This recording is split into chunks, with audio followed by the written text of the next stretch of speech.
Hi, I'm Bob Massey. I'm the co-host of a new video podcast, Creating the World We Want.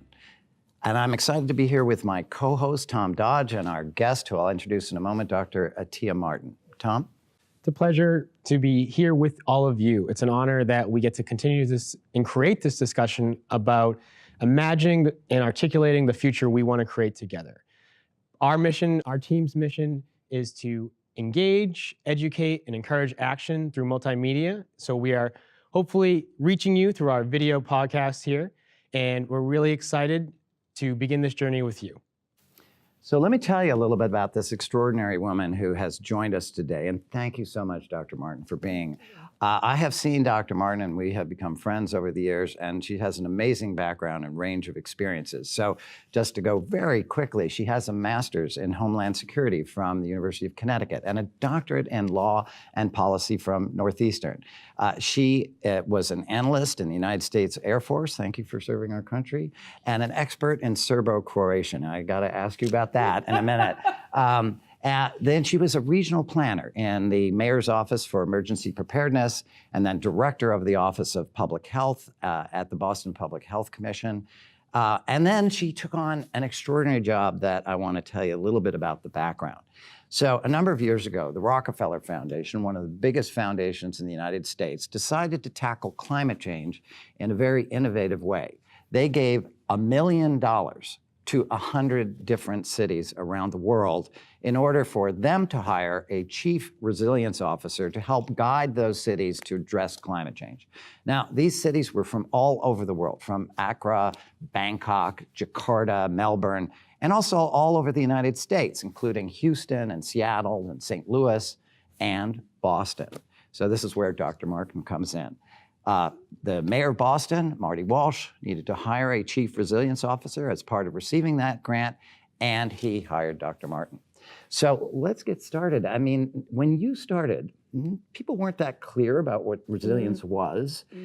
You in some way had to figure that out, and you didn't have that many resources, and you had to figure out what to do. So how did you do that? How did you define resilience, and how did you go about figuring out what to do? So first of all, I'm very much used to having to make miracles happen with nothing. If you've ever worked in government, you know that that is the reality. Yeah. So this was a role I took on and with the intention that after meeting with the mayor and seeing his humility in understanding what racism is and what he didn't understand about racism, but knowing that it was a problem in the city that had come up over and over again when he was campaigning for mayor, that he wanted to do something about it for the city of Boston. And it's actually rare. He came to my interview, and it was only supposed to be there for like 5-10 minutes. He was there for 30 minutes, and we had an amazing conversation.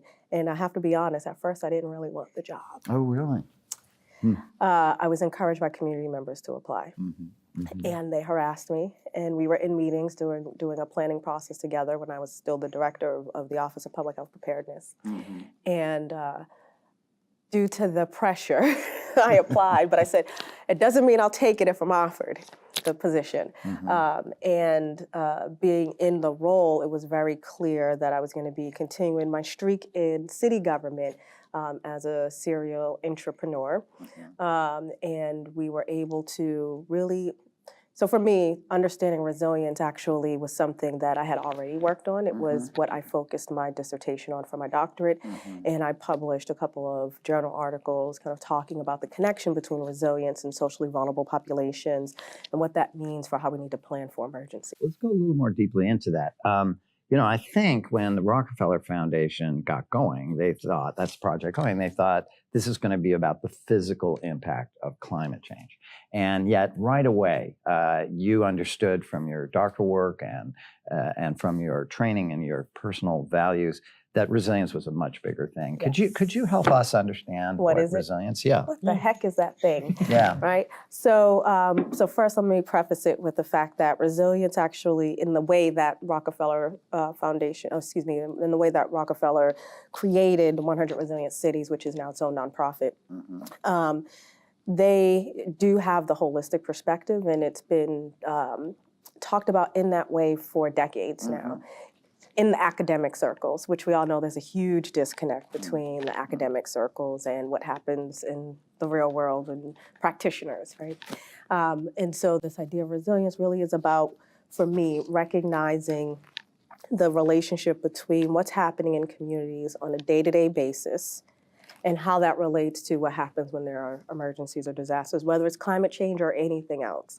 And the reason that's so important is because prior to resilience showing up, we planned for emergencies and climate change in isolation of what was happening in communities today, right? So that's a really important point, don't you think, Tom? I mean, that there were all of these things going on, but they weren't really connected. No, not at all. And in fact, it was seen as that stuff over there, right? So emergency managers around the country and in the world, really, were looking at it from the perspective of, I have to put these plans together and I need to buy stuff and I need to so on and so forth. So it was all about the stuff and the process and the plans, but not necessarily connected to what's the real situation happening with the infrastructure, what's the real situation on a day-to-day basis happening with the economy, what's happening with the environment, what's happening with the social challenges in communities.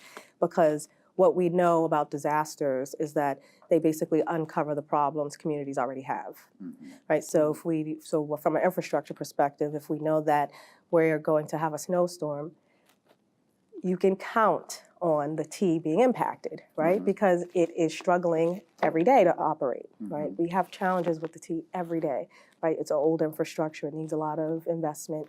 And so those are the types of things that show up in emergencies that we can pretty much predict, right?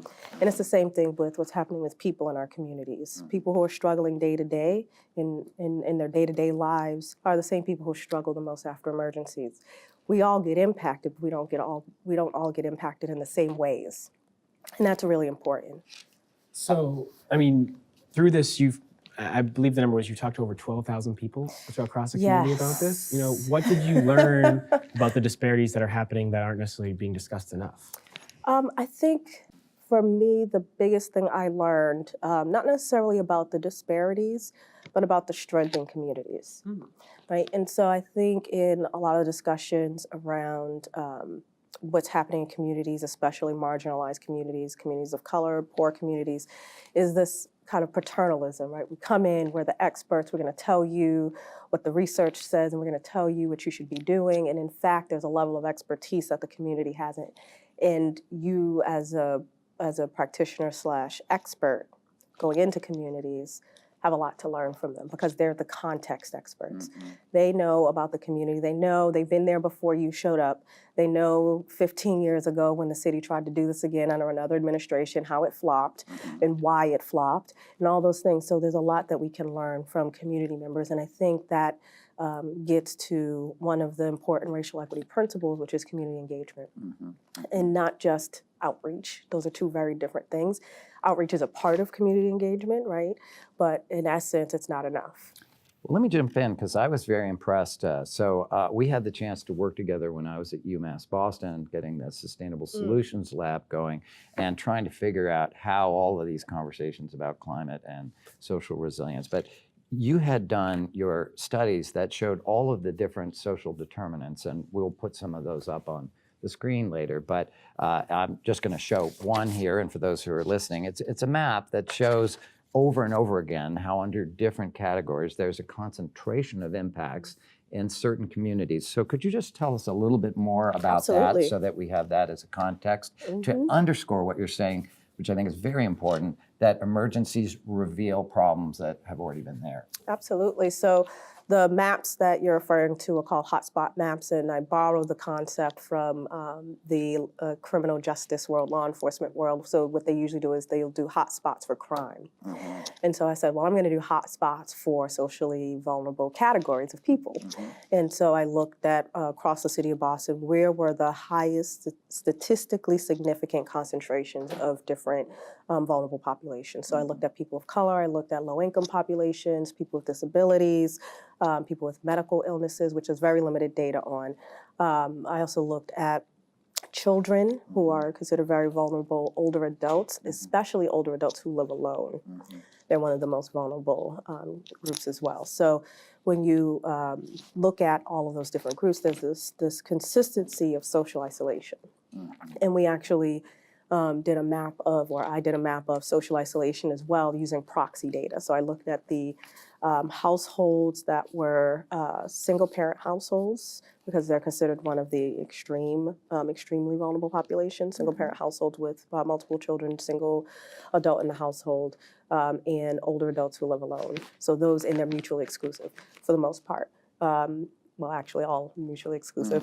And so it allowed us to get a sense of where do you see those highest concentrations of social isolation. And if you look at the maps, there's this pattern. You see Roxbury, Dorchester, Mattapan, pieces of Hyde Park. You also see pieces of East Boston, right, particularly near Maverick Station, Maverick Square, where the housing development is. You see pieces of Alston, Brighton, really where there's a huge immigrant community there, and so as well as student population. And so you see some little spots in there. And then pieces of the South End, mostly where the housing developments are. And so there's this consistent thread, and for me what was really powerful, the sequencing of the maps.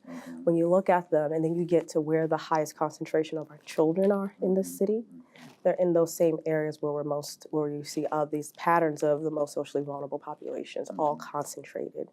And what's the other thing that was really interesting is for people with disabilities, the whole range, physical, cognitive, sensory. So all of the folks who have disabilities are also highly concentrated in these areas. I'd like to just jump in and mention something. So at the Sustainable Solutions Lab, one of the things we discussed was that there were sort of two communities talking about two different issues that if we didn't bring them together, they were going to start to compete. So if I can, so the climate world tends to be whiter, more affluent, and focused on the future. Yes. The folks thinking about social justice and those disparities tend to be communities of color, lower income, and dealing with immediate impacts. And so if the question is, where are we going to spend money? It could be a battle between protecting the long term and dealing with immediate needs. Right. And so, but what we were trying to do, and what you did such a wonderful job when we had a presentation about this, is how do you bring together that full sense of resilience, social resilience and physical resilience? Because if you look at the maps for climate impact, many of them show that you're going to have sea level rise and deep problems in exactly those communities. That's right. A deeply affected community today is going to be hit even harder tomorrow, whether it's in Dorchester or Roxbury or particularly East Boston or Mattapan. So this is what's so interesting about what you brought to that office. And so let's talk a little bit about how, as Tom was saying, you sat down with people. Help us understand what you were trying to get done and what you learned. So I think the key piece is the way that we looked at resilience, because resilience allows us to look at what's happening right now today and how that connects to what we can expect from climate change. It gave us the space to really have this conversation about racism and advancing racial equity, because we know that the biggest social determinant of not just health, but also vulnerability is race. And that's based on data, right? That's based on a ton of research that's happened over the years. And so that concept of having conversations with people about racism here in Boston was really to level set, because we're not all in the same conversation about racism. We're not all on the same page about what it is, how it works, how it's impacting people, not just people of color, but also white people, right? And that's the connection that's missing, and that this is not about saving people of color, right? People of color can save themselves given the right resources, tools, skills, all those pieces. It goes back to the paternalism. Exactly. But it's really that it also is hurting white people in some really profound ways.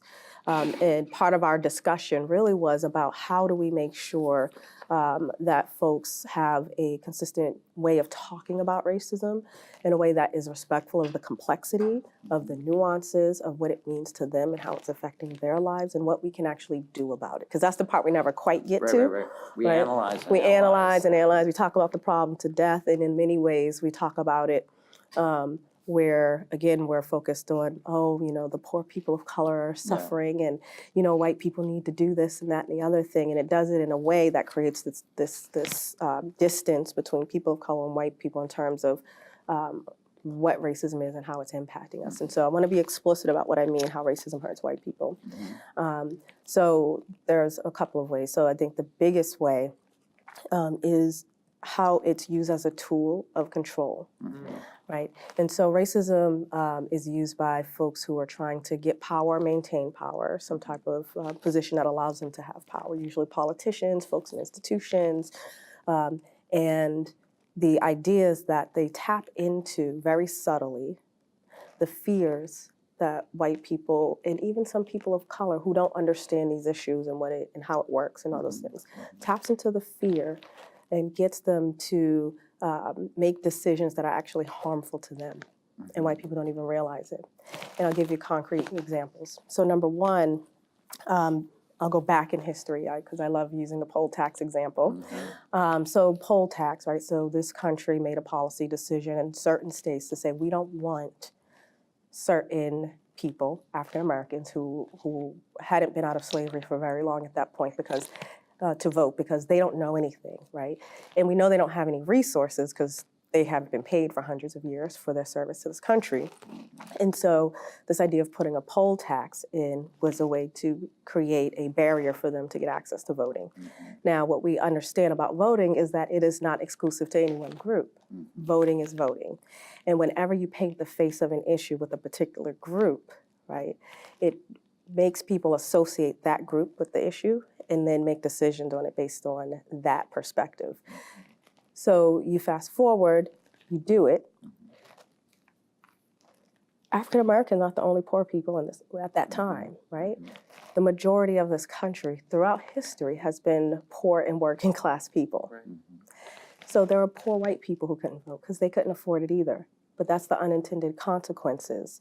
And some might argue intended consequences of using the distraction of, oh, this is about those people as a way to get people to take positions that actually are harmful to themselves. I'll fast forward to the opioid crisis, right? So we've painted the face of substance use disorder with white people now, right? Because of the opioid crisis. And now it's a public health issue. And when we're trying to figure out why we don't have the resources to support people through these issues. Well, all you have to do is look at the 70s and 80s when crack and heroin were introduced into communities of color by our own government. And that's not conspiracy theory anymore, that's documented history. Iran-Contra, folks are interested. And we criminalized that. We said, oh, those people are criminals, they're awful, look what they're doing. And so we created this whole industry, or we actually propped up a whole industry of mass incarceration that we funneled people of color into because we criminalized them for having substance use disorder issues that they didn't even introduce into their own communities. Now, had we had the same empathy towards people of color and saw substance use disorder as what it is, a shared issue in our society, and that we realized that the only reason we were focusing it on people of color is because their stuff was on Front Street, whereas white communities, their substance use disorder problems were happening behind closed doors, right? There's no difference between drug usage across races. Like we all are using drugs. We just use different drugs, but we all are having issues with this problem. Now, had we saw it as a public health issue back then, we would have made different choices from a policy perspective and an investment perspective. We would have said, we need more public health infrastructure. Right. So let's make investments. This is a public health problem. It's not a criminal issue. So had we done that, you come back to today, we would have the public health infrastructure necessary to support what we've painted the face of the issue with today.